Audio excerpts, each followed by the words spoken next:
అందరికీ నమస్కారం. ప్రజలకు భారీ దెబ్బ, ఈ సదుపాయాలు బంద్. ఈ విషయాలను తెలుసుకునే ముందు వీడియో మీరు కంప్లీట్గా చూడండి.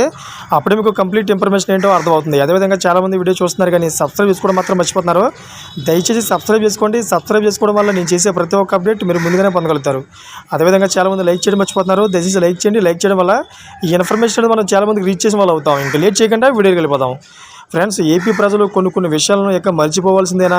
ఏ సమస్య వచ్చినా వెంటనే ఫోన్ తీసి తమ పరిధిలోని వాలంటీర్కు చెప్పుకునే విసులుబాటును ఇప్పుడు సమస్యలను పరిష్కరించుకునే అవకాశాలను కూడా మర్చిపోవాల్సిందేనా అంటే అవునని అంటున్నారు పరిశీలకులు.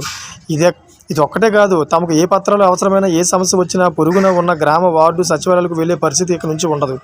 ఏం అవసరం వచ్చినా తమ పరిధిలోని ప్రభుత్వ కార్యాలయాలకు వెళ్లాల్సిందేనని కూడా చెబుతున్నారు. దీనికి కారణం జగన్ హయాంలో తీసుకొచ్చిన 2 కీలక వ్యవస్థలను ప్రస్తుత కూటమి ప్రభుత్వం పక్కన పెట్టేసింది. దీని వెనుక సీఎం చంద్రబాబు లేకపోవచ్చు, కానీ కూటమి పార్టీలకు కూడా ఈ 2 అంశాలు నచ్చడం లేదని తెలుస్తోంది. వాలంటీర్లను గ్రామ వార్డు సచివాలయాలను కొనసాగించడం కూటమిలోని ఇతర పార్టీలు తీవ్రంగా వ్యతిరేకిస్తున్నారని తెలుస్తోంది. 2019 అక్టోబర్లో జగన్ వాలంటీర్ సచివాలయం వ్యవస్థలను తీసుకొచ్చారు. అవి 2 కూడా ప్రజలకు ప్రభుత్వాన్ని మరింత చేరువ చేశాయి. అంతేకాదు, రాజకీయాలకు అతీతంగా తమకు ఏ చిన్న సమస్య వచ్చినా వెంటనే వాలంటీర్లకు ఫోన్ చేయడం, ఏ పత్రం కావాలన్నా గ్రామ వార్డు సచివాలయాలకు వెళ్ళేవారు. ఒక్కొక్కసారి వాలంటీర్గా చెప్పేవారు. దీంతో ఆయా పనులు అయిపోయేవి. ఇక పింఛన్లు, ఇతర పథకాలను కూడా నాయకులతో సంబంధం లేకుండా వాలంటీర్ల ద్వారా లబ్ధి పొందిన సందర్భాలు కూడా ఉన్నాయి.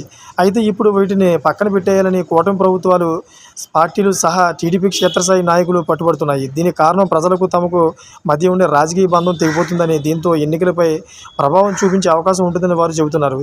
దీనికి వైసీపీని వారు ఉదాహరణగా చూపిస్తున్నారు. ఎంత చేసినా ప్రజలకు నాయకులకు మధ్య సంబంధాలు కాపాడుకోవాల్సిన అవసరం ఉందని, కాబట్టి ఈ 2 వ్యవస్థలను పక్కన పెట్టాలని వారి సూచన. దీంతో చంద్రబాబు ప్రస్తుతానికైతే ఆలోచన పడ్డారు, కానీ కొనసాగించడం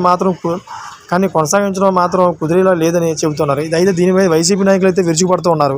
ప్రజలకు సదుపాయాలు అందించాలి కానీ ఇటువంటి తప్పుడు ఆలోచనలు చేయకూడదని వైసీపీ నాయకులు అయితే తీవ్రంగా విరుచుకుపడడం జరుగుతుంది. చూసారు ఫ్రెండ్స్, లేటెస్ట్ అప్డేట్స్ కోసం నా ఛానల్ సబ్స్క్రైబ్ చేసుకోండి, గంట పైన ఆన్లో పెట్టుకోండి. Thank for watching friends.